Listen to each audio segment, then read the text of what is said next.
नमस्कार, मैं हूं संजय शर्मा। आप देख रहे हैं 4 पीएम महाराष्ट्र। एक से एक बढ़कर चंदा चोरी की खबरें पूरी दुनिया में तहलका मचा रही हैं।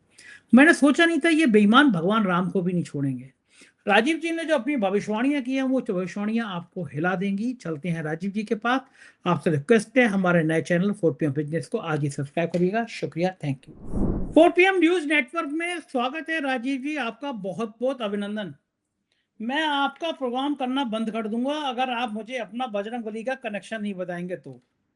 आपका अपने प्यारे हनुमान जी से कनेक्शन क्या है ये मैं समझ नहीं पा रहा, क्योंकि कुछ भविष्यवाणियां आपकी ऐसी हैं जो जब आप बोल रहे थे मैं आपका प्रोग्राम में कभी कुछ काटता नहीं हूँ। आपने जी, कई बार ऐसा हुआ कि आपने ऐसी चीजें बोली भी जो मुझे लगा कि यार ठीक नहीं है, लेकिन मैंने आज तक आपके प्रोग्राम में एक लाइन भी नहीं काटी। जो आप बोलते हो वही प्रोग्राम यथावत जाता है, मेरे यहाँ कोई एडिटिंग नहीं होती। कुछ बातें आपने ऐसी बोली जब मुझे लगा कि राजीव जी क्या क्या फालतू की बात कर रहे हैं, कुछ नहीं होने वाला। पहली बात थी कि उधर चचा ट्रम्प ओथ ले रहे थे और आपने कहा कि ट्रम्प जो है भारत के लिए बड़ा मनुष्य साबित होंगे। तो मुझे लगा राजीव जी ने भी मेरी तरह मतलब कुछ गड़बड़ वड़बड़ बातें करने की कोशिश कर ली है, या आप तो दारू वारू से दूर रहते हो, वरना मैं कहता कि राजीव जी का दो पैग लगा के ये बातें कह रहे हैं कि कहाँ तो ट्रम्प के राष्ट्रपति का पद का शपथ लेने के बाद भक्त जो हैं वो यहाँ पे भगवान विष्णु की जगह ट्रम्प की फोटो लगा के हवन कर रहे हैं, और राजीव जी कह रहे हैं कि ये भारत के लिए बड़ा मनूस होगा। और वाकई में अमेरिका के इतिहास में ऐसा कोई राष्ट्रपति इतना मनूस नहीं रहा भारत के लिए जितना हमारे ट्रम्प चचा हो गए। भक्तों के दिमाग के गोबर की सब धज्जियां उड़ा दी। दूसरा बात, भगवान राम का अयोध्या में भव्य मंदिर बन रहा था। मोदी जी जा रहे थे, भागवत जी जा रहे थे, योगी जी जा रहे थे, संघ लगा हुआ था, पूरे टीवी चैनल पे जितने एंकरनियां हैं वो सब भगवा पहन के डांस कर रहे थे। जितना आपत्तिजनक बातें अल्पसंख्यक समुदाय पे मुसलमानों पे कर सकते थे कटाक्ष कर रहे थे। ऐसा लग रहा था जैसे उनके प्यारे पापा जी ने ही ये मंदिर बनवाया है। मंदिर सुप्रीम कोर्ट के फैसले से बना था, और सुप्रीम कोर्ट के जिन चीफ जस्टिस ने फैसला दिया था उनकी कहानी कई बार हम बता चुके हैं, उनके किस्से बता चुके हैं, और उस मंदिर के फैसले पर क्यों सवाल उठे ये भी हम बता चुके हैं। खैर वो अलग विषय है, लेकिन अकेले दुनिया के ज्योतिषी आप थे। आपने इतने गुस्से में कहा था, मुझे वो शो याद है, कल परसों में मैं वो शो फिर लगाऊंगा आपका। आपने कहा था कि जिस मंदिर के पताका ना फहरे, मंदिर के निर्माण, आधा अधूरा मंदिर का निर्माण राजा के लिए बड़ा अशुभ साबित होता है, प्रजा के लिए भी बड़ा अशुभ साबित होता है। आपने कहा था जब तक मंदिर की पताका न लहरा जाए, वो तब लहराती है जब मूर्ति स्थापित हो जाती है, मंदिर बन जाता है, तब तक मंदिर की प्राण प्रतिष्ठा भगवान की नहीं की जा सकती। नहीं की जाती है। और मैंने जितना पढ़ा है धर्म के बारे में, मैं थोड़ा कम पढ़ता हूँ, थोड़ा थोड़ा आस्तिक हूँ, थोड़ा थोड़ा नास्तिक हूँ।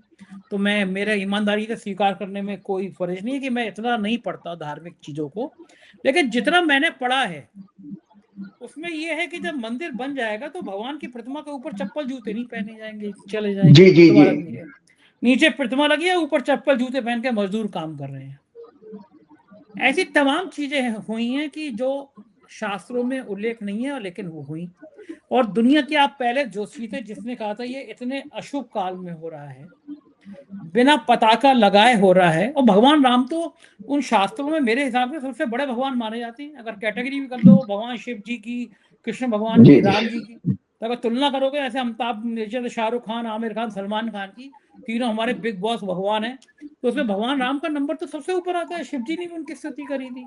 तो सोचो जिस भगवान, सबसे बड़े भगवान का मंदिर बन रहा है, जिसके नाम की तुम राजनीति करते रहे हो, लोगों की हत्या करते हो, जय श्री राम कह के चाकू मार देते हो, जय श्री राम कह के लठ मार देते हो, जय श्री राम कह के हिंसा करते हो। भगवान राम के तो आदर्शों का ABCD नहीं पता तुम्हें। भगवान राम तो मर्यादा पुरुषोत्तम रहे हैं। जी। उन्होंने हमेशा मर्यादा का पालन किया है। मुस्कुराता हुआ चेहरा गुस्से में बदल दिया। हनुमान जी का मुस्कुराता हुआ चेहरा, सौम्य चेहरा प्रभु श्री राम के चरणों में। मैं कार के पीछे देखता हूँ गुस्से वाले हनुमान जी नजर आते हैं। हनुमान जी तो मुझे कभी गुस्से में नजर आते ही नहीं थे, लेकिन ये सब काम नामा कर डाला भाई लोगों ने। उसके बाद आप अकेले आप ऐसे ज्योतिषी आ गए मेरी जिंदगी में, वो और मुसीबत कर दी। आपने कहा कि ये बड़ा अशुभ मंदिर होगा। मुझे लगा क्यों कह रहे हो आप, और जब पूजन हो गया तो मुझे लगा राजीव जी क्या फालतू की बात कर रहे हैं, पूरा चुनाव ही मुझे लग रहा है राम मंदिर पे जीत जाएंगे। लेकिन भगवान राम जी ने ऐसा लठ चलाया, हनुमान जी ने ऐसी गदा चलाई, अयोध्या हारे हैं। तो नृपेंद्र मिश्रा महा बेईमान साबित हो रहे हैं। इतना कलंकित आईएएस अफसर है, इसको शर्म नहीं आ रही है।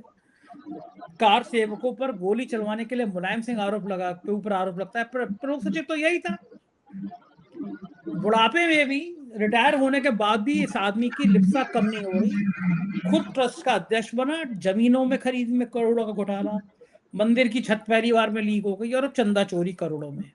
भगवान जी ने भी आशीर्वाद दे दिया, बेटा को टिकट मिला लोकसभा का, बेटा हार गया, आज बाद में एडजस्ट करा दिया, अलग विषय है। लेकिन बुढ़ापे में नृपेंद्र मिश्रा की इतनी फजीयत होगी, ये भगवान राम नहीं कहोगा कि तू बेटा चढ़ावे में चोरी करवाने का उतरा देगा। अध्यक्ष कौन है, मैं थोड़ी ना, आप थोड़ी ना, नृपेंद्र मिश्रा है।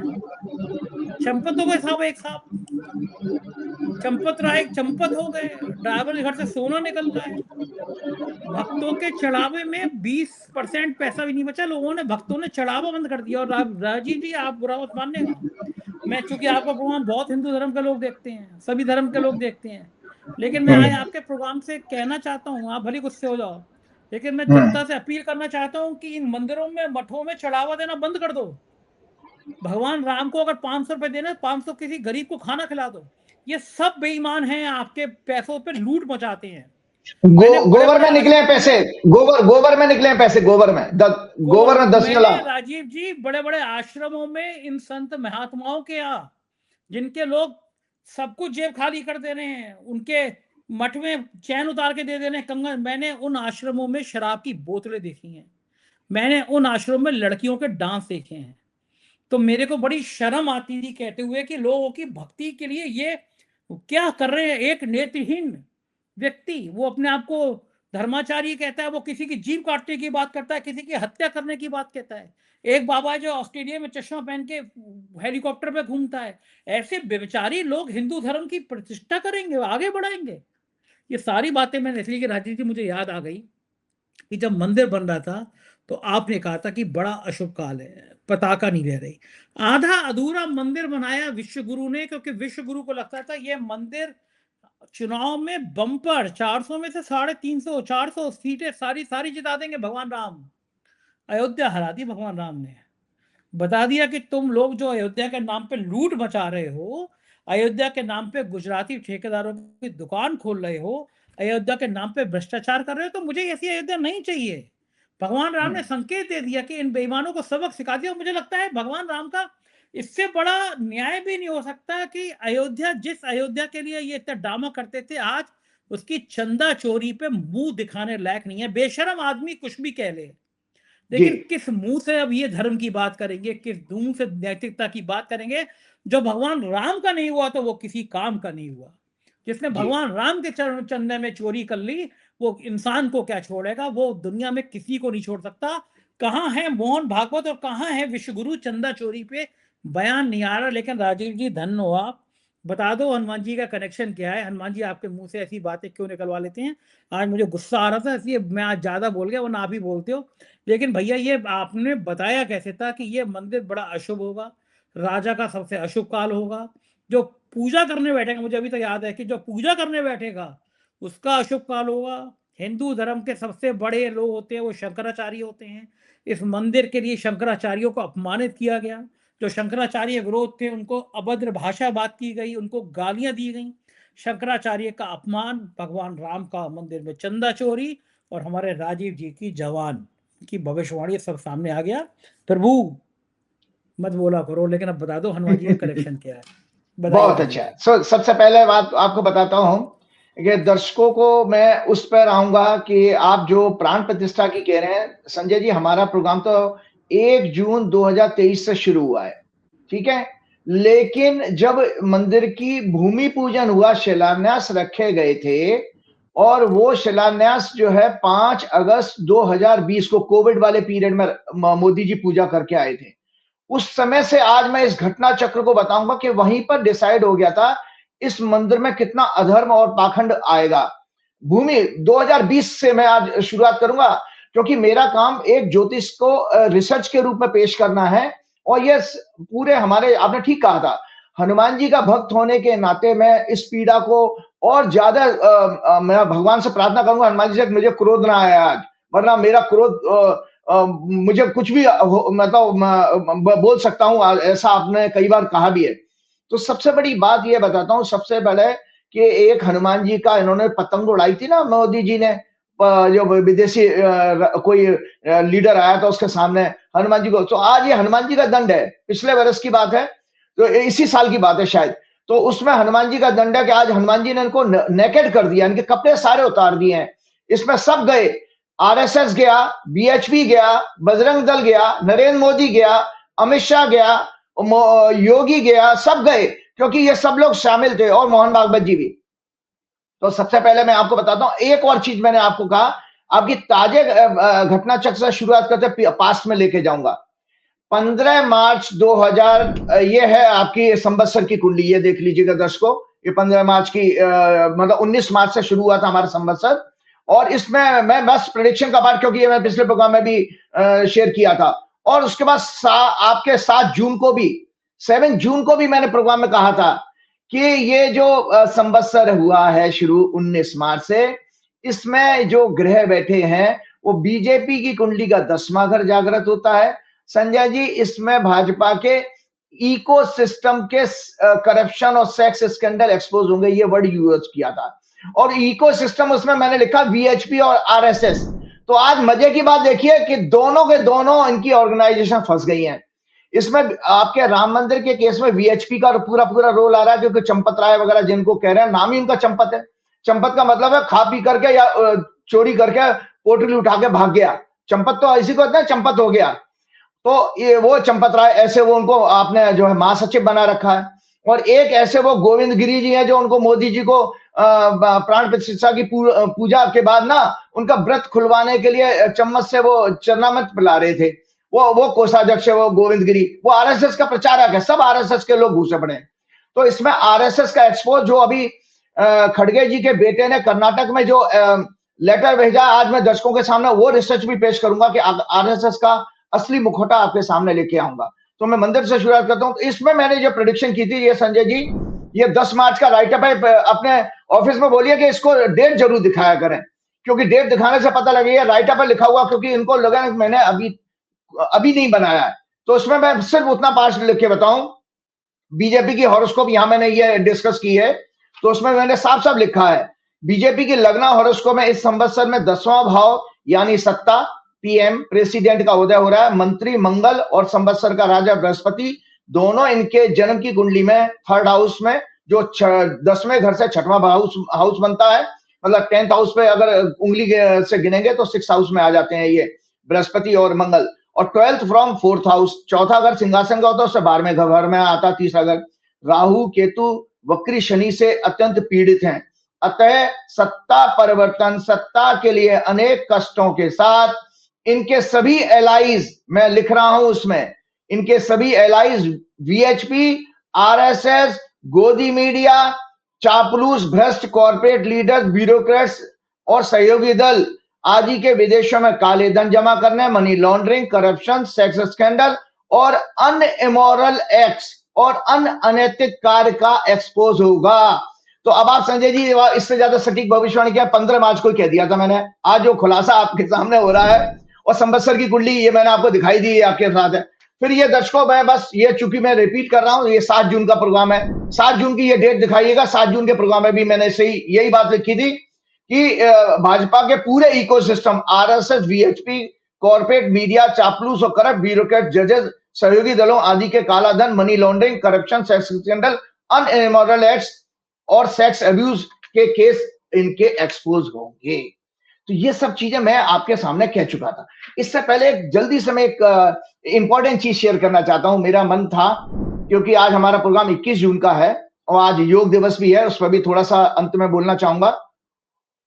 संजय जी, 19 तारीख को राहुल गांधी का जन्मदिन था, तो जैसे मैंने प्रियंका गांधी की और क्या नाम है, लोगों की, कांग्रेस की, बीजेपी की एनुअल हॉरोस्कोप डिस्कस करता हूं, तो दर्शकों आज अब 2 मिनट मुझे दीजिए कि मैं आज राहुल गांधी की ये वर्षफल कैसा होगा, ये मैं आपके सामने एनालिसिस लेके आया हूं। ये मैंने राहुल गांधी का हॉरोस्कोप बनाया, जन्म की कुंडली आपके ऑफिस में है राहुल गांधी की, अपने ऑफिस से बोलिएगा जन्म की कुंडली इसके साथ लगा दें।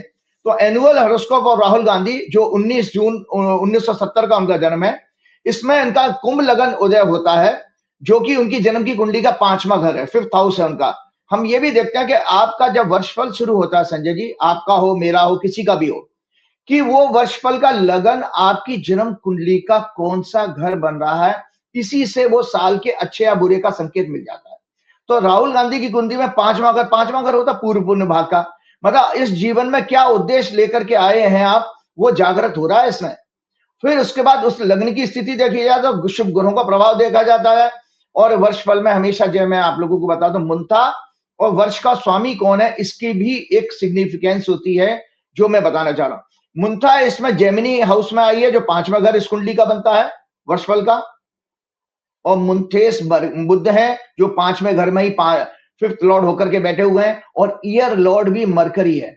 तो दर्शकों, आपकी जानकारी के लिए बता देता हूं, मरकरी जो है सिग्निफाई करता है हमारी वैदिक ज्योतिष के अनुसार, ये उत्तर काला मित्र है। इसमें सभी ग्रहों के सिग्निफिकेंस, कारकत्व, राशियों के, भावों के, सब इसी में मिलेंगे, हजारों की, मतलब सैकड़ों की तादाद में। तो संजय जी, उसमें बुद्ध जो रिप्रेजेंट करता है जेनजी को, मतलब युवाओं को।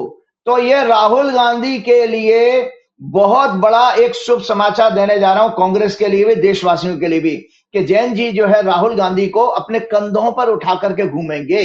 तो मैं जल्दी से इसका राइट अप शेयर करता हूं। प्लेसमेंट ऑफ ये लिखा है, placement of Muntha in 5th house excellent, whole year will be very good for him as 5th house पूर्ण पुण्य भाग is very strong as Munthes as well as Year Lord both is represented by Mercury, जो युवाओं Gen Z को signify करता है।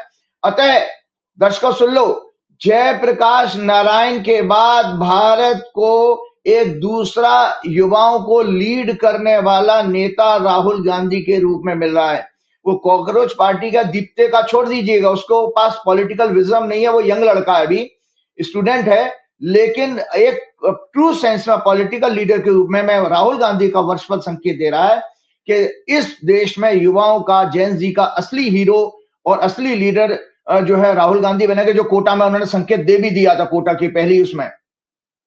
इस ऑनवर horoscope में राहुल गांधी के बर्थ चार्ट का 5th हाउस उदय हो रहा है। अतः इस वर्ष वे एक ऐसे आंदोलन को लीड करेंगे जिसके लिए उनका जन्म हुआ है, अर्थात भारत को उसके संविधान और कॉन्स्टिट्यूशनल ऑफिसेज इंक्लूडिंग जुडिशरी और डेमोक्रेसी को बचाने का कार्य होगा। मतलब किसी 5वें घर से हमारा एक्चुअली विजन देखा जाता, तो जो उनका विजन है वो इस समय उनका फलीभूत होगा, पूरा सक्सेसफुल रहेंगे। उनका लग्नेश शुक्र एक्सॉल्टेड है, जुपिटर एक्सॉल्टेड जुपिटर के साथ आंदोलन के 6th हाउस में प्लेस है इस कुंडली में वर्षफल में। ये जुपिटर 5th एस्पेक्ट से 10वें घर यानी सत्ता को देख रहे हैं। 5th house signify vision, thought process, knowledge, education, devotion and astrology. 3rd house में अपनी मूल त्रिकोण राशि में, कितने फियरफुल होंगे राहुल गांधी, बाप रे बाप।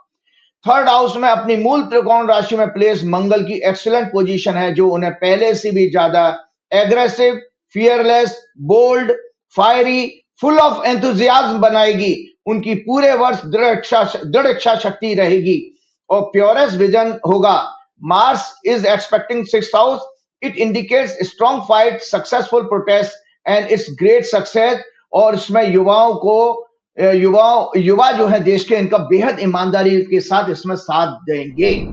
अब मैं आता हूं जनाब, आपकी ये वाली मैं हॉरोस्कोप दिखा देता हूं। सबसे पहले जब हम चोरी के योग, आज मैं एक एक करके ये बता रहा हूं कि भाई देखो, हम जब किसी आप लोगों को संजय जी, कुछ लोगों को लगता होगा, मैं ये दुख लगता है कि देखो जो लोग ज्योतिष नहीं समझते हैं, शायद मैं पूर्वाग्रह से ग्रसित हूं। मैं आज क्लियर कर देता हूं आप लोगों को कि आप लोगों को लगता होगा मैं पूर्वाग्रह से ग्रसित हूं तो मैं बीजेपी को और इन लोगों को ही क्रिटिसाइज करता, ऐसा नहीं है।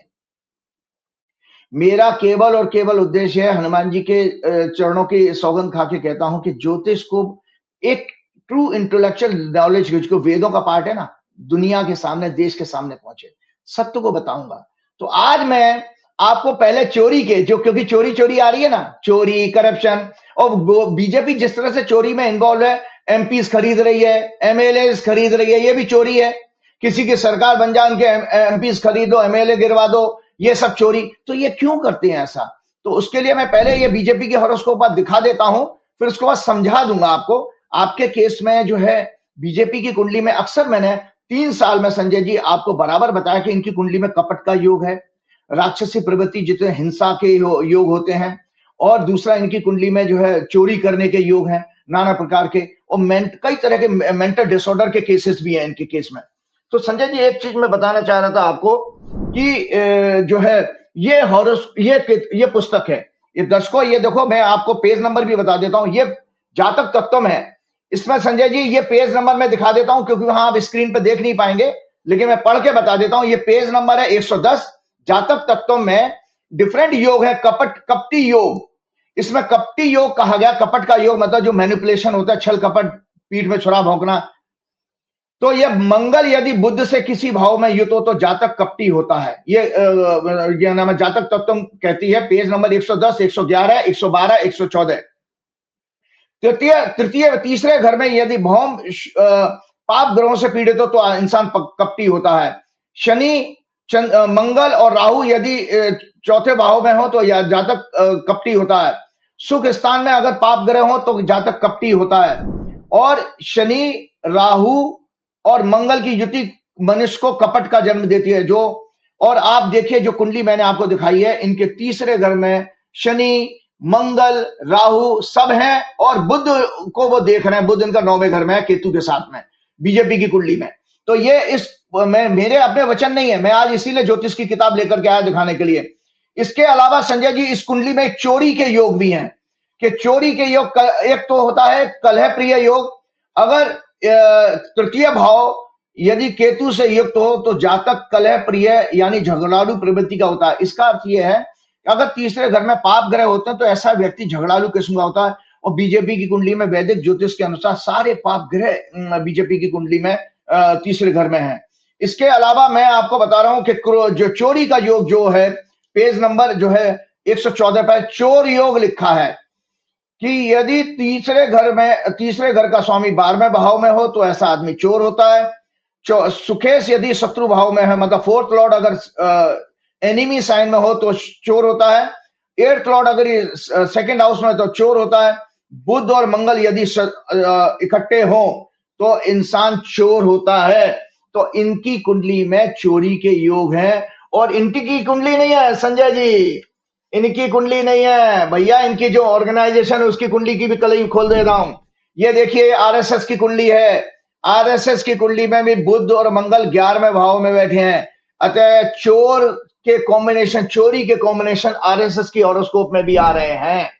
तो ये जो मैंने आपको बीजेपी की कुंडली दिखाई, इसके साथ मैं आपको बताता हूं कि ये जो घटना घटी है इसको ऐसा नहीं है, इसका एक टेक्निकल राइटअप है, इसलिए मैं आपके पास पूरा शेयर करता हूं। और एक चीज और बताना हूं कि एक बीमारी होती है संजय जी, डॉक्टर्स अच्छे मेडिकल के जो जानकार है वो अच्छे से समझ सकते हैं। क्लिप्टोमेनिया एक रेयरेस्ट इंपल्सिव डिसऑर्डर होता है जिसमें एक पर्सन के अंदर रिपीटेडली अननेसेसरी वस्तुओं को चुराने की बार बार स्ट्रॉन्ग अर्ज होती है। People with kleptomania typically know the act is wrong but struggle to resist the compulsion. It differs from ordinary theft, which is usually motivated by need, greed or rebellion. आपको बता देता हूं कि ये जो आज मैंने पुस्तक दिखाई है, क्या कमाल की बात है। जिस चीज को मेडिकल साइंस कहती है, जो क्लिप्टोमेनिया चोरी करने की आदत होती है, वो एक आपका ब्रेन का डिसऑर्डर माना है इसमें। उसका कॉज जो है अब बहुत सारे अननोन है, लेकिन अभी तक जो मेडिकल साइंस में रिसर्चेज आई हैं, ब्रेन का डिसऑर्डर है। तो इसलिए, और यहाँ पर हम जब वैदिक ज्योतिष की बात करते हैं मेडिकल एस्ट्रोलॉजी में, तो बुध जो हमारे नर्वस सिस्टम को रिप्रेजेंट करता है और मंगल हमारा ब्रेन को और एनएस वाले पोर्शन को, क्योंकि एरीज साइन हमारा ब्रेन है और जो उसकी दूसरी राशि वृश्चिक राशि है वो एनएस है, गुदा। तो इसीलिए यह जो ब्रेन के डिसऑर्डर को, नर्वस सिस्टम में जो न्यूरोट्रांसमीटर्स होते हैं वो बुध रिप्रेजेंट करता है न्यूरॉन्स को, नर्वस सिस्टम को। तो देखिए क्लियरली इस बीमारी के बारे में कहा गया। इसके सिम्टम क्या होते हैं? Recurrent powerful urges to steal unneeded item, increasing tension, anxiety और arousal right before the theft, pleasure, उसके बाद चोरी करने में उसको आनंद आता है, जैसे बीजेपी को एमएलए तोड़ने में, एमपी तोड़ने में, ईवीएम के द्वारा वोट चुराने में, एसआईआर के द्वारा वोट चुराने में, इनको आनंद क्यों आता है? हर जो है पाप को करने में इनको आनंद क्यों आता है? तो ये क्लिप्टोमेनिया बीमारी से ये भी ग्रसित है बीजेपी और इसके अंदर जितने काम करने वाले मंत्री और लीडर्स।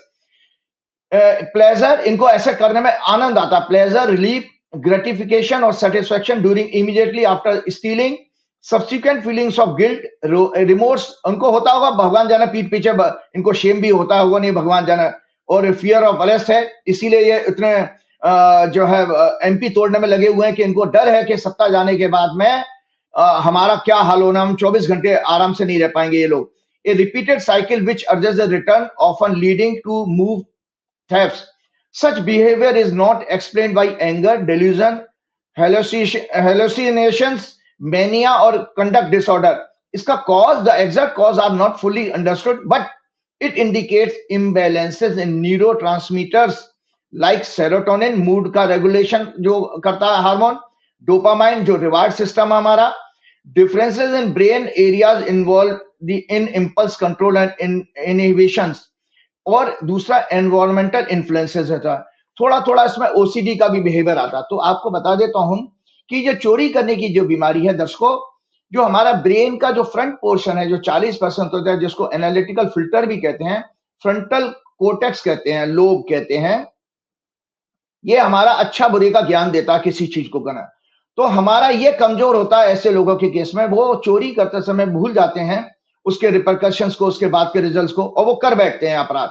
तो ये बीजेपी की कुंडली में और आरएसएस की कुंडली में मैंने जो दिखाए, मरकरी बुध का कॉम्बिनेशन प्लस चंद्रमा भी पीड़ित होता है। तो इंटरेस्टिंगली जो बीजेपी और आरएसएस की हॉरोस्कोप मैंने आप को दिखाई है दर्शकों, इसमें चंद्रमा भी राहु केतु के बीच में है। तीसरा चीज है मॉरल ग्राउंड पर, एथिकल ग्राउंड पर इनका 9वां घर पीड़ित होता है। तो देखिए इंटरेस्टिंग पार्ट ये देखिए, आरएसएस और बीजेपी की दोनों की कुंडली में 9th हाउस पीड़ित है, और 9th हाउस होता मोरालिटी का, एथिक्स का और न्याय का।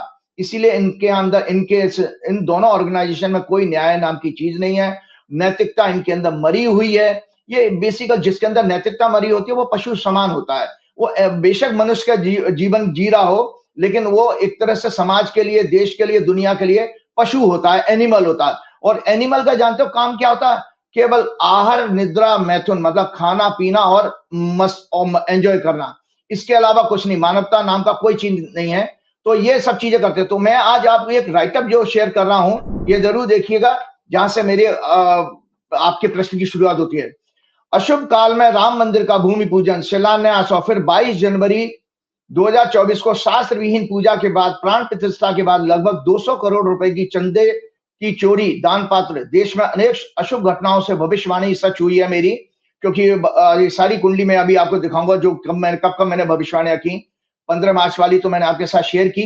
भाजपा, आरएसएस, वीएचपी, बजरंग दल, सभी देश के फर्जी संत महात्माओं के धर्म का पाखंड एक्सपोज हो गया है। देशवासियों को मैं 3 साल से भी ज्यादा समय से भाजपा, मोदी सरकार, आरएसएस, वीएचपी, योगी, ढोंगी, फर्जी अधर्मी संत महात्माओं, अनेक कथावाचकों के पाखंड को एक्सपोज करता आ रहा हूं।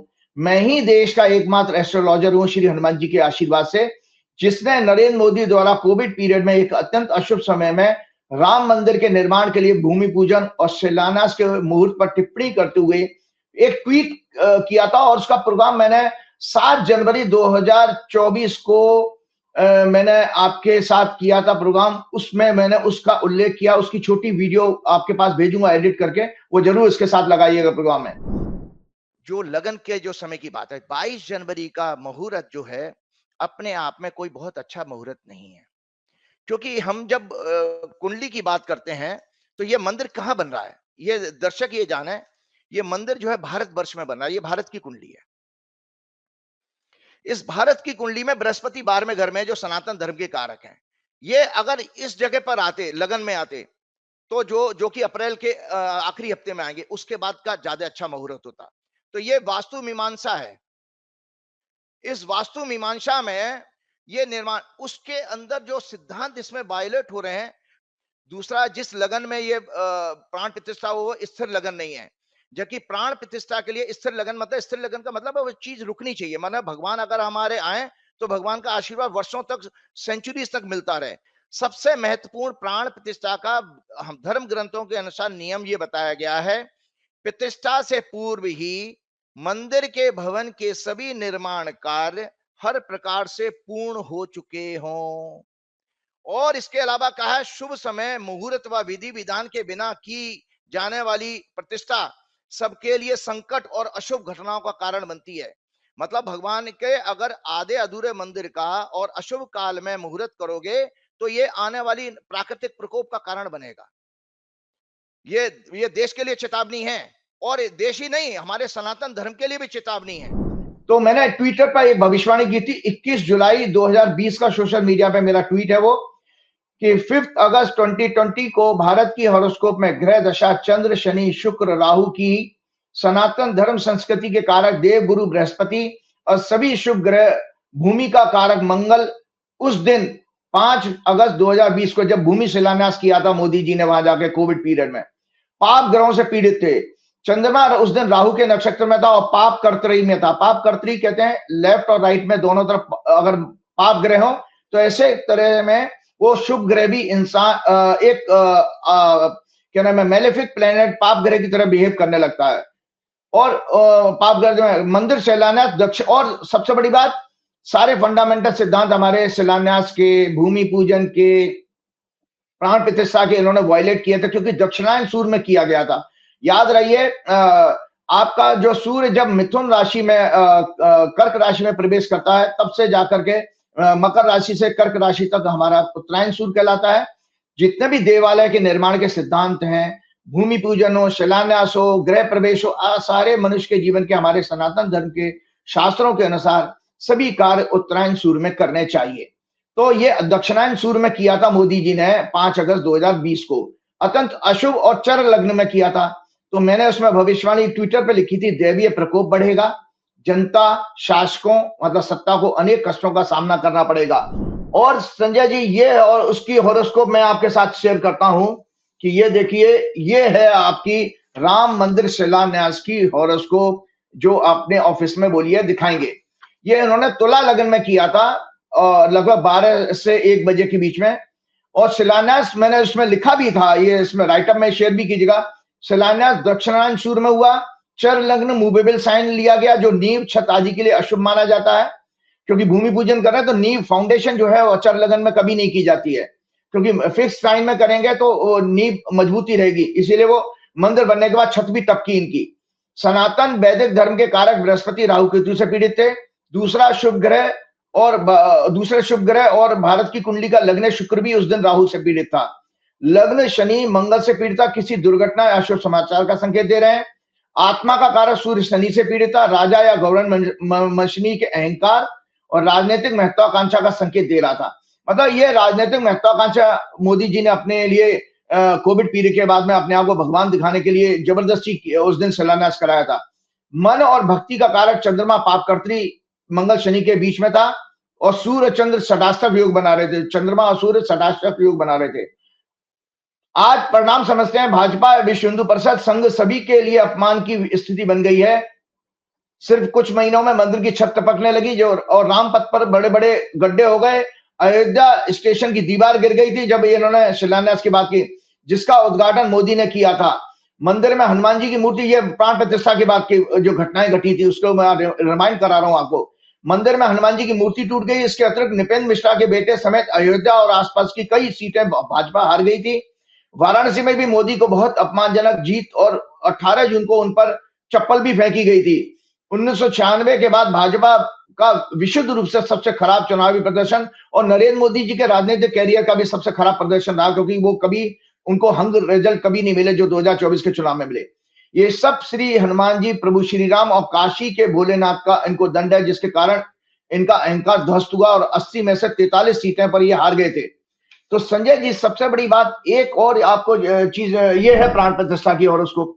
संजय जी, ये प्राण प्रतिष्ठा की हॉरोस्कोप जो मैंने शेयर किया था आप लोग क्या नाम है आपके साथ 7 जनवरी 2024 को, तो प्राण प्रतिष्ठा के अभी इनके फंडामेंटल सिद्धांत इसमें वायलेट हो रहे थे। तो मैं आपको बता दें, इसी तरह भाजपा की निगाह क्या नाम है अशुभ काल में, जो मैंने आपको बताया, अब विकास के नाम पर हाईवे, यहां तक कि राम मंदिर के आप एक चीजें संजय जी, इस विवेचना को मैंने बताया तो वैदिक ज्योतिष के अनुसार आपको जो मैंने कुंडली दिखाई है, उसमें 8वां घर दर्शक को चोरी का होता है। 8th हाउस से चोरी देखते हैं, 6th हाउस से भी चोरी देखते हैं। और मंगल किसी की कुंडली में अगर पाप ग्रहों से पीड़ित है तो वो चोरी को रिप्रेजेंट करता है, चोर को, थीफ को। तो याद रखिएगा, मंगल अब शुभ ग्रहों से प्रभावित हो तो वही आदमी पुलिस में और फौज में नौकरी करने जा रहा है, क्योंकि चोरी करने के लिए भी आपके अंदर करेज की आवश्यकता है। मंगल करेज का सिग्निफिकेटर है। तो दोनों ही केस में पुलिस को भी करेज की जरूरत है और चोर को भी करेज की जरूरत है। तो इसलिए मंगल से सिग्निफाई होती है चोर। और हॉरोस्कोप में मंगल यदि पाप ग्रहों के प्रभाव में है तो थीफ को चोर सिग्निफाई करता है। इसके साथ नैतिकता, परंपरा, आध्यात्म का 9वां घर और 9th लॉर्ड भी पीड़ित होना चाहिए, क्योंकि वो विजडम का हाउस होता है। भाजपा की हॉरोस्कोप जो मैंने आपको बताई है, 6th हाउस, 6th लॉर्ड मन का कारक चंद्रमा और मंगल सभी पाप ग्रहों के प्रभाव में है। साथ ही 3rd हाउस एलाइज, सहयोग, एफर्ट्स करना और मनोभाव, आपका जो मेंटल थॉट इंक्लिनेशन है वो 3रे घर से देखा जाता है, जिससे ये प्रूव होता है कि ये पार्टी नहीं, ये पार्टी दरअसल एक पार्टी नहीं है, संस्था नहीं है, अली बाबा 40 चोर का एक संगठन है। दोबारा रिपीट कर रहा हूं, ये पार्टी ज्योतिष के अनुसार कह रहा हूं, ये पार्टी नहीं, एक अली बाबा 40 चोर का संगठन है, जिसने खासतौर से 2014 में सत्ता में आने के बाद प्रत्येक स्तर पर चोरी डाका डालना शुरू किया। क्या क्या किया, पॉइंट वाइज आपको बता देता हूं, जिससे आप स्पष्ट कर पाएंगे कि क्या ज्योतिष की इंटरप्रिटेशन होती है। बैंक्स में रखे पब्लिक की सेविंग्स पर डाका डाला, पीएसयू, पब्लिक सेक्टर अंडरटेकिंग को बेचकर अन सर्विसेज को अपने कॉर्पोरेट सहयोगों को दिलाकर उसमें भी डाका डाला, उनसे चंदा लेकर के। प्रत्येक विदेश यात्रा में भारत का व्यापार कम, अपने सहयोगियों को व्यापार दिलाने में मदद, भारत के टैक्स पेयर के ऊपर डाका डाला। स्टॉक मार्केट में मनी मैनिपुलेशन करके आम इन्वेस्टर्स का पैसा लूटकर फर्जी सेल कंपनीज को बनाकर एफआईज बताकर उनको फर्जी सेल कंपनीज को एफआईज बताया और पैसा उससे मैनिपुलेट किए गए शेयर। इससे आपका आम इन्वेस्टर के सेविंग के ऊपर, इन्वेस्टमेंट के ऊपर आपने डाका डाला। विकास के नाम पर हाईवे, यहां तक कि राम मंदिर निर्माण में अपने सहयोगियों को प्रोजेक्ट दिलाकर लूट की। एजुकेशन सेक्टर, एजुकेशनल इंस्टीट्यूशन में कोचिंग सेंटर माफियाओं के द्वारा 89 से ज्यादा बार पेपर लीक कराकर गवर्नमेंट स्कूल्स को बंद करवाकर एजुकेशन को व्यापारियों के साथ हाथ सौंपकर विद्या के क्षेत्र में चोरी और करप्शन करके वहां पर भी आपने डाका डाला। हेल्थ सेक्टर में गवर्नमेंट हॉस्पिटल्स को कमजोर करके प्राइवेट सेक्टर्स को बढ़ावा देकर वहां पे भी चोरी की आपको, क्योंकि करप्शन में वो मिलता है ना चंदा। 2014 में जनता को झूठ बोलकर सत्ता पाई। उसके बाद 2019 से हुए लगभग सभी चुनावों में ईवीएम से वोट चोरी, जहां पर अगर पराजित हुए तो वहां के एमएलए एमपीज को धन बल, गवर्नमेंट एजेंसी, जुडिशरी की मदद से अपने साथ मिलाकर सत्ता प्राप्त करने की चोरी। वेस्ट बंगाल से पहले लगभग सभी जगह एसआईआर के नाम पर वोट काटने, वोट जोड़ने की खुली आम चोरी, जिसमें सुप्रीम कोर्ट ने भी इनडायरेक्टली पार्टिसिपेट किया और अभी भी सुप्रीम कोर्ट उसमें पार्टिसिपेट कर रहा है। वेस्ट बंगाल का पूरा चुनाव election commission, bureaucracy, central forces के द्वारा चोरी करना, उसके बाद विपक्ष के सभी दलों के एमपीज को खरीदना, ये जघन्य चोरी के अपराध हैं, जिसमें इनके इकोसिस्टम, मेन स्ट्रीम मीडिया, संत महात्मा, कथावाचक, फर्जी धर्मगुरु, आरएसएस, वीएचपी, कॉर्पोरेट लीडर भी शामिल है। नेचुरल रिसोर्सेज पर कब्जा, जंगलों को काट कर कॉर्पोरेट्स को आदिवासियों की जमीनें बेचना, अरावली पर्वत पर कब्जा करने का असफल प्रयास, आदिवासियों की नक्सल आंदोलन के नाम पर एनकाउंटर्स करके उनकी जमीनों को हड़पने की चोरी। अब राम मंदिर के दान पात्र से आम भक्तों के द्वारा दान दिए गए पैसे में से लगभग 200 करोड़ रुपए के गबन के आरोप इनके ऊपर लग रहे हैं। इनके सभी सहयोगी आरएसएस, बीएचपी, ब्यूरोक्रेट्स पर लग रहे हैं। इसका एक्सपोज अभी 7-8 जून को ही हुआ था। ट्रस्ट के इंटरनल ऑडिट और सीसीटीवी फुटेज की जांच के दौरान दान पात्रों हुंडी से कैश गायब होने की अनियमितताएं सामने आई। दान के कैश को गिनने वाले एक वर्कर द्वारा कैश छिपाने की कोशिश सीसीटीवी में कैप्चर हुई थी। इनमें कैश काउंट करने वाले 50 से ज्यादा वर्कर हैं, जिन्हें महासचिव चंपत राय बीएचपी ने अपॉइंट किया। ये सभी संदेह के घेरे में हैं। 13 जून 2026 को यूपी गवर्नमेंट ने 3 मेंबर्स की एसआईटी फॉर्म की है, जो 15 डेज में पूरी जांच करेगी। एक कर्मचारी के घर लव कुश मिश्रा के घर से 10 लाख रुपए, जिन्हें गोबर में छिपाया गया था, बरामद हुए। अन्य कर्मचारियों से 2 करोड़ कैश और कार आदि जाने क्या क्या जब्त हुआ है। इस पर इनके बड़े बड़े मकान बन गए, जबकि इन लोगों की मंथली सैलरी केवल 14-15 हजार रुपए ही थी। संजय जी, इसके साथ आपको एक और चीज बताता हूं कि इसी तरह भाजपा सरकार की निगाह वृंदावन में बांके बिहारी, काशी विश्वनाथ, महाकाल, सोमनाथ, वैष्णो देवी, बीएचपी, तिरुपति जगन्नाथ आदि मंदिरों के खजाना पर भी है। भाजपा, बीएचपी और आरएसएस की देशवासियों, इन लोगों के असली चेहरों को पहचाने। मोदी ने गुजरात से लेकर काशी में सैकड़ों मंदिर क्यों तोड़वाए? याद रहे, बीएचपी के पूर्व अध्यक्ष अशोक सिंघल जी ने मोदी को औरंगजेब कहा था, महमूद गजनी से भी तुलना की थी। यही लोग रामायण काल के कालनेमी राक्षस के वंशज हैं, जो धर्म का चोला पहनकर देश और पूरे विश्व को भ्रमित कर रहे हैं। इनका डीएनए सनातन धर्म संस्कृति को कमजोर करने वाले, मंदिरों को लूटने वाले सभी मुगल लुटेरों जैसे गजनी, तैमूर, बाबर, औरंगजेब आदि का है। इन सभी का, बीएचपी का, आरएसएस का और भाजपा वालों का। तभी ये लोग मंदिरों को अपने कब्जे में लेने का हर संभव प्रयास करते हैं। मोदी जी का चेहरा तो इन लोगों से काफी रिजेंबल करता है, जितने मुगल लुटेरे हैं। मोदी जी का जरा आप चेहरा देखिए तो काफी इन लोगों से मिलता जुलता है, दाढ़ी बड़ी होने के कारण। तो मैं आपको बता रहा था कि प्राण प्रतिष्ठा में जो वायलेशन हुई, जिसकी कुंडली मैंने आपको दिखाई, इन्होंने 22 जनवरी 2024 को प्राण प्रतिष्ठा की थी, उसके वायलेशन टेक्निक, क्योंकि ये चीजें घटना ऐसे नहीं घटी है कि जब आपने अशुभ समय पे कोई कार्य किया तो आपको काल दंड देगा ही देगा। तो 22 जनवरी 2024 को प्राण प्रतिष्ठा राम मंदिर करने के अशुभ ज्योतिषीय योग और उसके फल क्या है? ये प्राण प्रतिष्ठा भारत की हॉरोस्कोप के 12वें भाव, जब हम भारत में मंदिर बना तो भारत की कुंडली जरूर साथ में रखनी चाहिए थी। 12वां भाव मतलब मेष राशि में हुआ था। ये अपमान जो कि होता है, हार का, लॉस का, चोरी का, जेल का, ये चर लग्न है, जबकि इसके लिए स्थिर लग्न लेना चाहिए था। जाने पता नहीं बनारस में किस बूढ़े आदमी से मुहूर्त निकलवा लाए। मेरे जैसा व्यक्ति कभी मुहूर्त नहीं निकालता, क्योंकि ये फंडामेंटल सिद्धांत ही जा रहे हैं। नींव के लिए, मंदिर की छत बनने के लिए, मंदिर के लिए, देवालय के लिए, सब जगह स्थिर लग्न यूज करना चाहिए। इन्होंने दोनों बार जो है चर लग्न यूज किया है संजय जी। तो ये प्राण प्रतिष्ठा और विष्णु या भगवान विष्णु का जो शास्त्र कहता है, ये सब राइटअप है संजय जी, जिसमें प्राण प्रतिष्ठा के सिद्धांत लिखे हुए हैं। भगवान विष्णु या उनके अवतार कौन? राम, कृष्ण, परशुराम के लिए शास्त्रों के अनुसार कन्या लग्न उचित माना गया है, क्योंकि बुद्ध से भगवान की, विष्णु की, उनके अवतारों की प्रार्थना बुद्ध ग्रह के लिए की जाती है। स्थिर लग्न में सभी बड़े देवताओं की प्राण प्रतिष्ठा। और याद रखिएगा, शास्त्र ये कहता है प्राण प्रतिष्ठा के सिद्धांतों पर, स्थिर लग्न में सभी बड़े देवताओं की प्राण प्रतिष्ठा, और चर लग्न में छोटे देवता जैसे क्षेत्रपाल, दिक्पाल, नाग देवता, यक्ष, ग्राम देवता, स्थान देवता आदि की प्राण प्रतिष्ठा की जाती है। और प्राण प्रतिष्ठा कराने वाले के अंदर भी संजय जी कुछ गुण होने चाहिए। ऐसे नहीं मुंह उठाकर कोई पहन जाएगा। उसका भी सुन लीजिए क्या क्या वायलेशन हुआ है। आज देश के सामने समस्या आई क्यों? हमारे सनातन धर्म के करोड़ों, पूरे विश्व भर में करोड़ों भक्तों के ऊपर, उनकी आस्था के ऊपर बहुत बड़ा करारा प्रहार किया इन पाखंडी लोगों ने। तो ये देखिए इन्होंने कहां गलती की।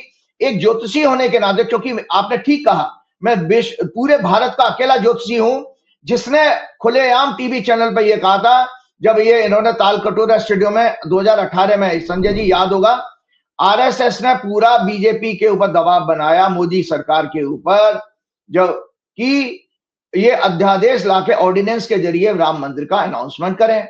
तो मुझे टीवी डिबेट में बुलाया गया, रूबिका लियाकत मेरी एंकर थी। मैंने कहा था राम मंदिर नहीं बनेगा अब इनके प्रयासों से। तो उन्होंने कहा, वो चिढ़ के कहती है कि राहुल गांधी बनाएगा। मैंने, आप राहुल गांधी पे बार बार क्यों पहुंच जाती हैं? एक ज्योतिषी से, ज्योतिष के टर्म पे बात करिए। मैं उसके ऊपर चढ़ गया बुरी तरह से। तो मैंने उससे कहा, मैंने कहा राम मंदिर किसी भी कीमत पर मार्च 2019 से पहले नहीं बनेगा। और सोचिए संजय जी, 6 घंटे में था, जिस दिन जजमेंट आया उस दिन मैं 6 घंटे टीवी चैनलों पे था। और मैं, क्योंकि मुझे खुशी ये हो रही थी कि इस मंदिर बनने की भविष्यवाणी मैंने की थी, किसी ने नहीं की, कोई संत महात्मा नहीं बता पाया था, क्योंकि शायद हनुमान जी का ने मुझे ही आशीर्वाद देना था। तो मैं आज आपको बता रहा हूं, इसी नाते मैं आज सिद्धांतों को बताऊंगा क्यों ऐसी घटनाएं घट रही हैं और क्यों आगे और घटने वाली हैं। आगे भी घटने वाली है संजय जी, बुरा समय अभी गया नहीं है, ये तो अभी केवल ट्रेलर है छोटा सा। प्राण प्रतिष्ठा कराने वाले प्रमुख पात्र, समय, शुद्धि, काल का ज्ञान जिनको हो, मंत्रों को जानकार और ज्योतिष का संपूर्ण ज्ञान रखने वाले आचार्यों के द्वारा कराई जानी चाहिए। यहाँ पर ज्योतिष का कोई जानकार नहीं, पुजारियों के जरिए। कोई संत महात्मा भी ज्योतिष का जानकार नहीं है, उसको नहीं प्राण प्रतिष्ठा करानी चाहिए। यहाँ ये केवल प्राण प्रतिष्ठा, भूमि शिलान्यास, ये सब जो एस्ट्रोलॉजी के सब्जेक्ट हैं, ये मंदिर में घंटी बजाने वाले, आरती करने वाले पुजारी के सब्जेक्ट नहीं होते हैं। ये जो पकड़ लाते हैं, जहां भी किसी को आरएसएस के संतों को पकड़ लाए, जितने भी 99% संत हैं, किसी तरह क्वालिफाई नहीं करते अगर इनको ज्योतिष नहीं आती है तो। संत महात्मा या पुजारी द्वारा नहीं करानी चाहिए। भगवान में विश्वास कर, और क्या उसके अंदर गुण होना चाहिए? भगवान में विश्वास रखने वाला, नित्य नियम से पूजा करने वाला, तपस्वी जो अधर्मी, निंदा, झूठ बोलने वाला ना हो, हिंसा के विचार ना रखने वाला हो, अहंकार से कोसों दूर हो, भेदभाव दमन ना करने वाला हो, विनम्र हो, सभी का सम्मान करने वाला हो, संवेदनशील, दया, करुणा, प्रेम के विचारों से युक्त हो। ऐसा व्यक्ति या राजा, आचार्य ही प्राण प्रतिष्ठा कर सकती है। यहाँ तो नरेंद्र मोदी के अंदर तो सब पाप है।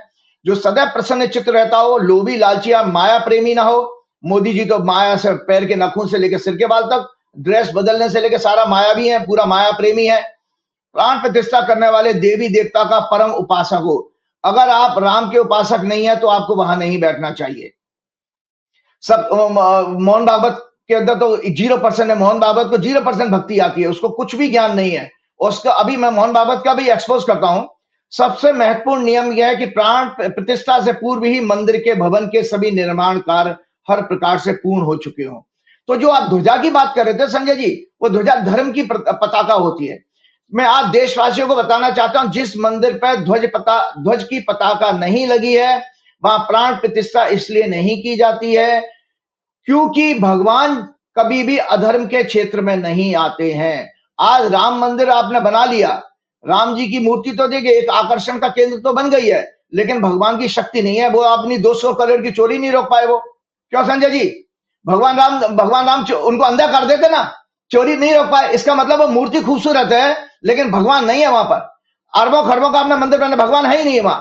भगवान होते तो अंधे हो जाते। आप अगर भगवान का तत्व देखना चाहते हो, जाओ किसी भी लोगों को, आज चैलेंज करता हूं, और संघ के लोगों को, बीएचपी के लोगों को, सिंगापुर जाइए। राजीव जी एक सेकंड, मुझे हरिओम पवार जी की वो लाइनें इतनी मन को छूने वाली हैं।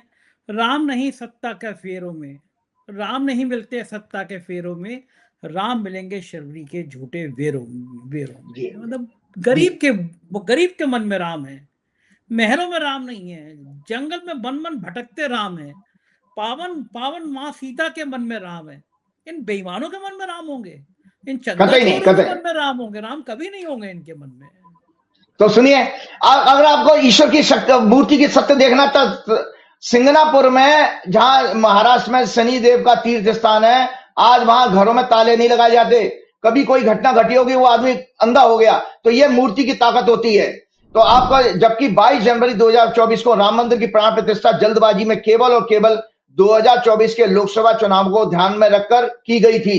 इसलिए अयोध्या नहीं, मोदी उत्तर प्रदेश की 80 लोकसभा सीटों में से 43 में हार गए, और ये हंग रिजल्ट उनके राजनीतिक जीवन का सबसे खराब प्रदर्शन था। मोदी और भागवत, देखिए मोदी और भागवत विवाहित नहीं है संजय जी। ये राइटअप जरूर टेक्निकल, क्योंकि आज घर घर में इसको डिस्कस किया जाएगा। मैंने तो पहले ही कहा है कि मेरे हर प्रोग्राम को लेक्चर के रूप में इंस्टीट्यूशन में पढ़ाया जाना चाहिए। मोदी और भागवत दोनों छड़े हैं, मतलब मोदी तो खैर अपनी बीवी छोड़े बैठे हैं, भागवत जी ने शादी नहीं करी। तो आप सोचिए, ये कहा गया अनुष्ठान में कभी भी राजा या कोई बड़ा व्यक्ति, वो जो विवाहित नहीं है, वो नहीं बैठ सकता अनुष्ठान में। संजय जी एक और रूल वायलेट हुआ यहाँ पर। मोदी और भागवत, एक विवाहित है लेकिन दूसरे ने अपनी पत्नी, एक विवाहित है लेकिन पत्नी छोड़े बैठा है, दूसरे ने विवाह किया ही नहीं। दोनों ही बिना पत्नी के प्राण प्रतिष्ठा का अनुष्ठान पूजन किया इन लोगों ने।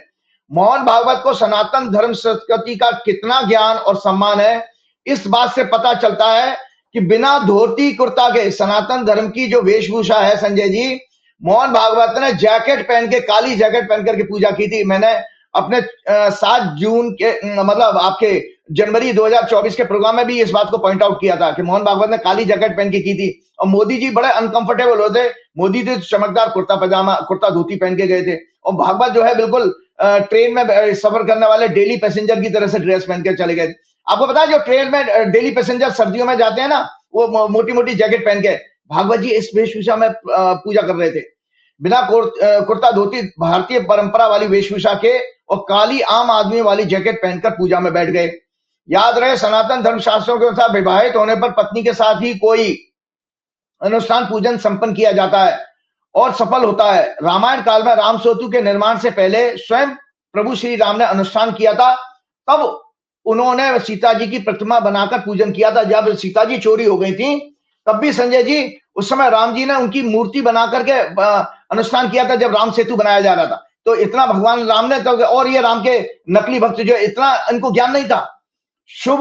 ये नोट, समय के बिना मुहूर्त विधि विधान से रहित की जाने वाली प्राण प्रतिष्ठा या अन्य पूजन अनुष्ठान सभी के लिए संकट और अशुभ समाचारों का कारण बनाती हैं।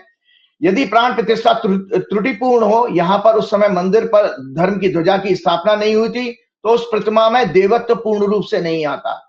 मतलब अगर किसी मंदिर की ध्वज पता नहीं लगी है तो वहां मूर्ति में देवत्व नहीं आएगा, डिविनिटी नहीं आएगी, वो आशीर्वाद देने वाली उसके अंदर पावर नहीं होगी।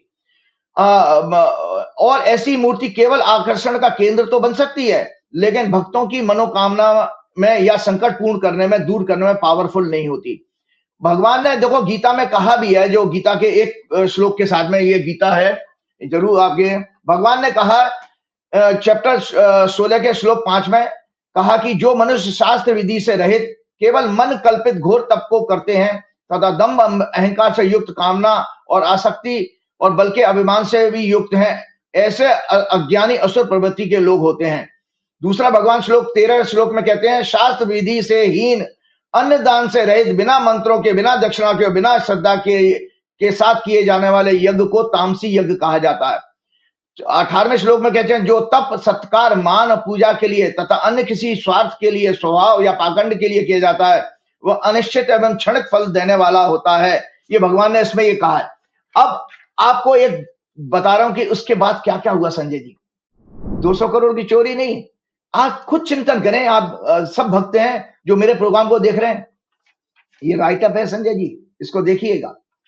आज ये भी बताने वाला हूं कि हमारे, चाहे आज मेरा प्रोग्राम इसी पे रह जाएगा संजय जी, कि हमारे शास्त्रों में जितने हमारे सनातन धर्म के ग्रंथ हैं, उसमें चोरी, भगवान के मंदिर में चोरी करने के क्या क्या दंड हमारे शास्त्रों में कहे गए, आज वो बताने वाला हूं, पनिशमेंट।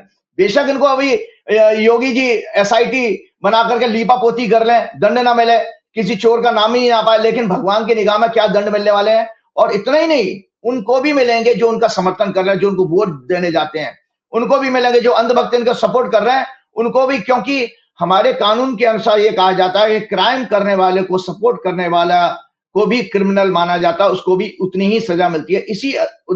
इसी सिद्धांत के आधार पर जो BHP, RSS और BJP को समर्थन करने वाले हैं, उनको भी भगवान के कोप भाजन का शिकार होना पड़ेगा। जो कौन से कोप भाजन, कौन से दंड, जो अभी मैं बताता हूं। अशुभ काल में भूमि पूजन, बिना धर्म पता ध्वजा के प्राण प्रतिष्ठा कराने के बाद अशुभ फल क्या क्या प्राप्त हुए हैं संजय जी, ये पूरी की पूरी लिस्ट है, मैं जल्दी पढ़ के बताता हूं। मंदिर बनने से पहले जमीनों के घोटाला में ब्यूरोक्रेट्स, BHP, RSS, BJP के कई लोग शामिल। प्राण प्रतिष्ठा के बाद मंदिर की छत टपकना, श्री हनुमान जी सहित कुछ मूर्तियों का खंडित हो जाना, BJP का UP लोकसभा में 80 में से 43 सीट पर हार जाना, जिसमें अयोध्या की सीट भी शामिल है, मोदी को पूर्ण बहुमत प्राप्त न होना, मोदी जी की सीट भी मोदी जी हारते हारते बचे, भारत की इकोनॉमी, करेंसी का बर्बाद हो जाना, बेरोजगारी, ये सब मंदिर के प्रभाव है। देखिए, अगर राम आ गए थे आपके यहाँ तो स्वर्ग आ जाना चाहिए था संजय जी। अगर आप राम को ले आए, आप कहते हो 500 साल के संघर्ष के बाद राम को प्राप्त किया, तो भैया इस देश में बताओ कौन सा कल्याण होगा इस देश का। डोनाल्ड ट्रंप रोज आपकी बेइज्जती कर रहा है। अभी मोदी जी अभी गए हैं G7 की मीटिंग में, सर नीचे झुका करके एक अपराधी की तरह से मोदी जी बैठे थे ट्रंप के सामने, घबरा रहे थे, हाथ पैर कांप रहे थे इनके। और मोदी जी ये नहीं कह पाए कि हमारे 3 निर्दोष नाविकों को क्यों आपने मार दिया, इसमें मोदी जी की जबान नहीं फूटी उसमें।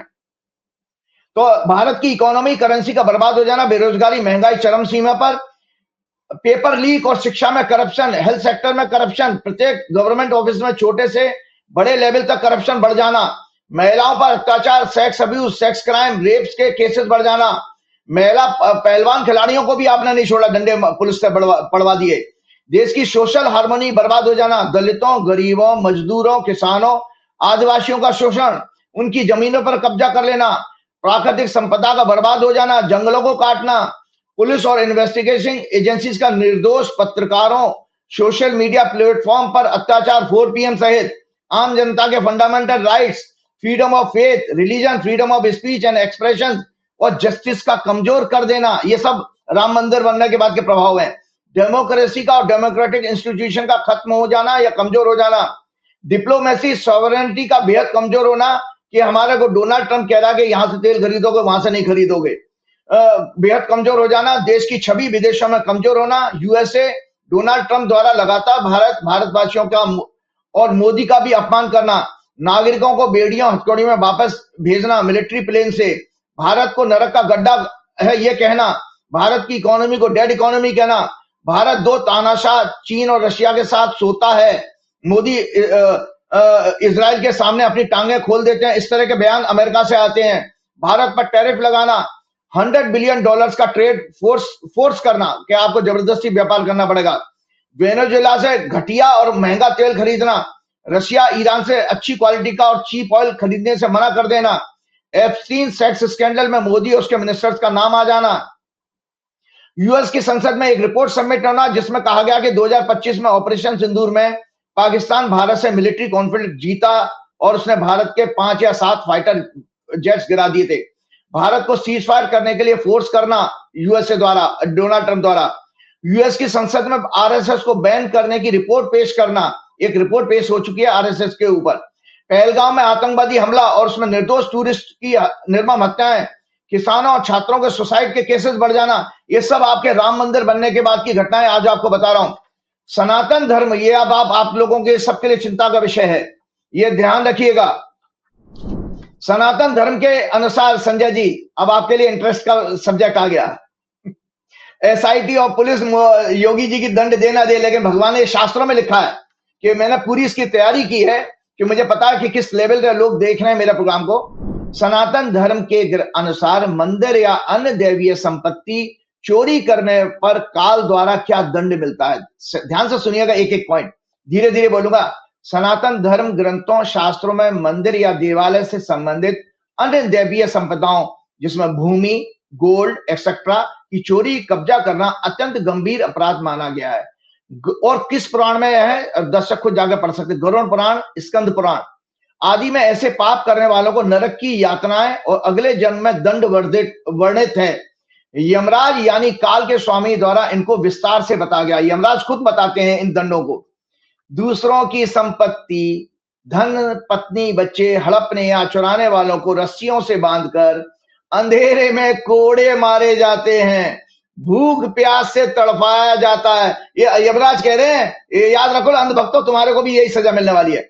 मंदिर, देवालय, ब्राह्मण की चोरी, रत्न सोना चुराने वालों को लाल रेड हॉट चिमटे से मार मार कर उनके टुकड़े कर दिए जाते हैं। चिमटा होता ना, लाल पूरा करके फिर काटा जाता है, ये मार मार के टुकड़े कर दिए जाते हैं। उन्हें आग की भट्टियों में उल्टा लटकाया जाता है। धोखे से, छल कपट से दूसरों की संपत्ति, अधिकारों, पदों को छीनकर भोग करने वालों को अंधकार में बुद्धि और दृष्टि खोने जैसी यातनाएं दी जाती हैं, अर्थात उन्हें अंधा कर दिया जाता है। आपको पता है ये भी शास्त्र का नियम है कि ऐसे लोग अंधे हो जाते हैं, अंधे चाहे वो आप ज्ञान की आंखों से अंधे हो जाए या कहीं से भी हो जाए, वे अगले जन्म में दरिद्र और अपराधी बनते हैं। ये चेतावनी नरेंद्र मोदी, शाह, योगी, समस्त भाजपा, उनके मंत्रियों, गोदी media, RSS, BHP, Bajrang Dal, उनके इकोसिस्टम कौन कौन है, bureaucrat, paramilitary forces, election commission, judiciary, corporate leader, इन अपराधों पर साइलेंस रखने वाले बुद्धिजीवी, फिल्म एक्टर, देश के सभी संत महात्माओं, धीरेन्द्र शास्त्री, रामभद्राचार्य, कैलाशानंद, रामदेव, चिदानंद, अवधेशानंद, श्री श्री रविशंकर, वासुदेव जग्गी, देश के छोटे या बड़े सभी कथावाचकों के लिए ये चेतावनी काल की है कि वो जिस तरह से राम मंदिर में 200 करोड़ की दान संपत्ति चोरी होने पर खामोश हैं, इसके साथ उन्हें वोट करने वाले लोग, व्हाट्सएप ग्रुप के आंटी अंकल समर्थक, याद रखें कि काल इन सभी को, इनके परिवार सहित नाना प्रकार के कष्ट जैसे अंधा कर देना, लोहे के चिमटों से जला जलाकर मार देना, आग की भट्टियों में या खोलते हुए तेल के कड़ाहों में उल्टा लटकार कर यातनाएं इस जन्म में या अगले जन्म में अवश्य देगा। मेरे शब्द नहीं है, ये यमराज के भैया, मैं तो पढ़ के बता रहा हूं। ये सनातन धर्म शास्त्रों का स्टेटमेंट है। कई आधुनिक घटनाओं में जब चोर मंदिर की चीजें चुराकर भागा संजय जी, तो उसे दुख स्वप्न, बुरा सपना आया या मानसिक यातनाएं झेलनी पड़ी, फिर उससे घर आकर उसने मंदिर की संपत्ति को वापस कर दिया। इस तरह का उदाहरण आपका पिछले कोई साल 2 साल पहले हुआ था। उत्तर प्रदेश के एक बालाजी मंदिर में मंदिर की चोरी के बाद चोरों ने स्वयं मूर्तियां लौटा दी और माफी मांगी थी मंदिर में आकर के, ये मैंने भी अखबार में पढ़ी थी। महाराष्ट्र में शनि शिंगणापुर में चोरी लगभग असंभव मानी जाती है, वहां लोग दरवाजों में ताला नहीं लगाते। सनातन धर्म में देव द्रव्यम न हरेत, ये शब्द है संस्कृत का। सनातन धर्म में देव द्रव्यम न हरेत, अर्थात देवताओं की संपत्ति मत चुराओ का सीधा सीधा चेतावनी दी गई है। मोदी सरकार को एसआईआर ईवीएम के द्वारा वोट चोरी, छल कपट से एमपीज एमएलए खरीदना बंद कर देना चाहिए। काल इनके सभी अपराधों का ऑडिट कर रहा है, इनका ऑडिट कर रहा है काल। राम मंदिर रामलला की सेवा पूजन आजादी से पहले निर्वाणी और निर्मोही अखाड़ा करते आ रहे थे, जो राम नंदी संप्रदाय का पार्ट है। बीएचपी और आरएसएस ने इनको बाहर करके इन पर कब्जा कर लिया। संजय जी, एक आगे की घटना भविष्यवाणी के साथ और आपको बता देता हूं। एक हमने ये राम मंदिर की जब ट्रस्ट बनी थी उसकी कुंडली बनाई है। इसी से आप देखिए कि इस ट्रस्ट का ये अंदर जब तक ये ट्रस्ट रहेगी तब तक क्या क्या होगा, इसी से ये आज की भविष्यवाणी है। फॉर्मेशन राम जन्मभूमि ट्रस्ट 5 फरवरी 2020 को लगभग ये ऐसा था। इस ट्रस्ट का अनाउंसमेंट नरेंद्र मोदी ने लोकसभा में लगभग 12:21 पर किया था दोपहर में, और पीआईबी के द्वारा प्रेस ब्यूरो के द्वारा इसका ऑफिशियल अनाउंसमेंट 1:42 को 5 फरवरी 2020 को किया था। तो इस हॉरोस्कोप को मैं जल्दी से बता देता हूं। इसका ये हॉरोस्कोप है, देख लीजिएगा इसमें क्या क्या खराब है। सूर्य शनि योग एक अहंकारी ट्रस्ट बताते हैं, मतलब ट्रस्ट का अहंकारी होना संकेत देते हैं। छठवां मैंने आपको पहले ही बता दिया, छठवां घर छठवां house 6 house 6 Lord, 8 house 8 Lord, ये चोरी के चोर ग्रह माने जाते हैं। शुक्र पाप ग्रहों के प्रभाव में, जो भारत की कुंडली का लग्नेश और इस कुंडली का भी लग्नेश है, और 6 लॉर्ड तो 6 हाउस 6 लॉर्ड शनि के प्रभाव में, लगना लग्नेश शुक्र पाप ग्रहों के प्रभाव में। Second house second Lord finance का, दोनों पाप ग्रहों में, मंगल के 12वें घर से पीड़ित है, 12वें घर के स्वामी से, और 5वें घर का लॉर्ड बुध भी राहु के नक्षत्र में है। बुध पीड़ित होने से कपट योग, बृहस्पति पीड़ित होने से गुरु चंडाल योग। ये मैं दर्शकों आज जो ट्रस्ट बनी है राम जिमनी, आप इसमें चंपतराय हटा दीजिए, उसके बाद जो आएंगे वो भी ऐसे ही करेंगे, क्योंकि बेसिकली कंपनी ही आपकी जो फॉर्मेशन ही इसमें अशुभ टाइम पर हुई है, और इसका दशांश तो और भी ज्यादा खराब है। सनातन धर्म संस्कृति का सिग्निफिकेट है, जुपिटर भी उस समय राहु केतु से पीड़ित था। काम त्रिकोण के भाव 3rd house 7th house 10th house सभी पाप ग्रहों के प्रभाव में थे, अर्थात लोभ लालच से भरी संसार रहेगी ये। दशांश कुंडली चार्ट में स्थिति और ज्यादा भयानक है। बर्थ चार्ट का लग्नेश शुक्र शनि मंगल से पीड़ित है, 2nd हाउस 2nd लॉर्ड पीड़ित है, D10 का जो नीचे इसमें देखिएगा अत्यंत पीड़ित है इस ट्रस्ट का। तो इसलिए बर्थ चार्ट से ज्यादा कर्म चार्ट स्पष्ट रूप से संकेत दे रहा संजय जी। बर्थ चार्ट से ज्यादा जो कर्म का चार्ट D10 होता है, ये वर्किंग कैसी रहेगी, स्पष्ट रूप से संकेत दे रहा कि इस संस्था में जो भी आएगा उसकी मनोदशा मंदिर से भविष्य में और बड़े गबन करने और धन लूटने की रहेगी। ये दोनों हॉरोस्कोप व्यापक लेवल पर भ्रष्टाचार अधर्म को बढ़ाने वाले ग्रह योगों से युक्त हैं। तो संजय जी, एक छोटी सी चलते चलते बात और आपको बता देता हूं। प्रोग्राम मुझे पता ही नहीं लगा 1 घंटा कब हो जाता है। मैं नहीं चाहता दर्शकों के ऊपर टॉर्चर हो और मैं ज्यादा बड़े बड़े प्रोग्राम करूं। मैं क्या करूं, मेरे पास आज अगले प्रोग्राम में मैं आरएसएस का जो भांडाफोड़ होने वाला है, और मेरी भविष्यवाणियों को याद रखिए, मैंने आपको कमिट किया है, मतलब भविष्यवाणी हनुमान जी का आदेश है, ये सब मेरा नहीं है, कि आरएसएस और बीजेपी दोनों भविष्य में खत्म हो जाएंगी। उसका संकेत आया जिस तरह कर्नाटक के होम मिनिस्टर ने उसके उनके कार्य प्रणाली पर, उनकी वर्किंग पर जो प्रश्न उठाए हैं। अगला प्रोग्राम मैं उसी पे करूंगा, और अगले प्रोग्राम में एक और बड़ी भविष्यवाणी जो मेरी सच हुई है, ईरान इस युद्ध में जीता है और कई और बल्ले बल्ले उसकी होने वाली है। उसको वापस बताऊंगा कि ईरान को इस मतलब जो एमओयू साइन हुआ अमेरिका के साथ, उसमें कितना बड़ा फायदा होने जा रहा है। तो चलते चलते एक छोटी सी बात है, बस इसी से 5 मिनट और लूंगा दर्शकों आपके। ये भी आपने, मैंने मानसिक और ब्रेन की बीमारी बता दी, चोरी। अरे भैया, कम से कम मोहन भागवत, नरेंद्र मोदी, योगी आदित्यनाथ, आप तो योगी हो ही नहीं, योगी का मतलब ही नहीं पता। तो चूंकि आज योग दिवस है, इसमें 2 मिनट संजय जी मैं बोलूंगा। 21 जून को ये मोदी जी की पहल बहुत अच्छी थी कि उन्होंने पूरे विश्व में योग को उन्होंने पॉपुलराइज किया। तो international yoga day, the word yoga comes from the Sanskrit root word yuj, जिसका अर्थ है यूनियन और integration. It is a means for uniting the individual consciousness with the universal consciousness. Maharishi Patanjali ने अपने योग सूत्र 2nd श्लोक में स्पष्ट करते हैं, योग चित्त वृत्ति निरोधय, अर्थात चित्त की वृत्तियों को इंग्लिश में कहते हैं थॉट वेव्स, को कंट्रोल करने से ही योग संभव है। ये जो रामदेव कहते हैं वो योग नहीं है, वो आसन है। क्योंकि रामदेव यादव जाति से आते हैं, तो उनको वो जो पहलवानी अखाड़े वाले पोस्चर ही उनको आते हैं। जबकि योग का अर्थ नहीं, योग बेसिकली हमारे भारत के जो वेदों के 6 दर्शन है उसमें से योग दर्शन है। अगला डिटेल में बाद में बात करूंगा, केवल योग पर ही कंफाइन करता हूं। तो चित्त की वृत्तियों को कंट्रोल करने से, थॉट बेस को कंट्रोल करने से योग संभव है। Alteration of frequency of brain helps in controlling the mind and so attaining योग। तो इसीलिए अब योग की बात जब हम करते हैं तो संजय जी, योग का स्पिरिचुअल मीनिंग ये है जो हमारे यहाँ मिसिंग है। हम लोग क्या करते हैं, आसन को योग समझ बैठे हैं, आसन उसका एक पार्ट है। तो योग का स्पिरिचुअल लक्ष्य कैवल्य, मतलब liberation, complete isolation of self, आत्मा फ्रॉम मैटर, प्रकृति, फ्रीडम ऑफ फ्रॉम सफरिंग, दुख, मोक्ष प्राप्त करना और परम आनंद की अनुभूति। सेल्फ रियलाइजेशन है योग का स्पिरिचुअल लक्ष्य, यही है। Self realization and union with supreme consciousness, eradicating the root cause of suffering, ignorance, attachment, and making life free, peaceful and meaningful। और इसके साथ मन क्या है, हमको ये जानना चाहिए मन क्या है। It is a recording faculty which receives impression, information through the 5 knowledge senses, आंख, नाक, कान, टंग, skin, from the outer side world।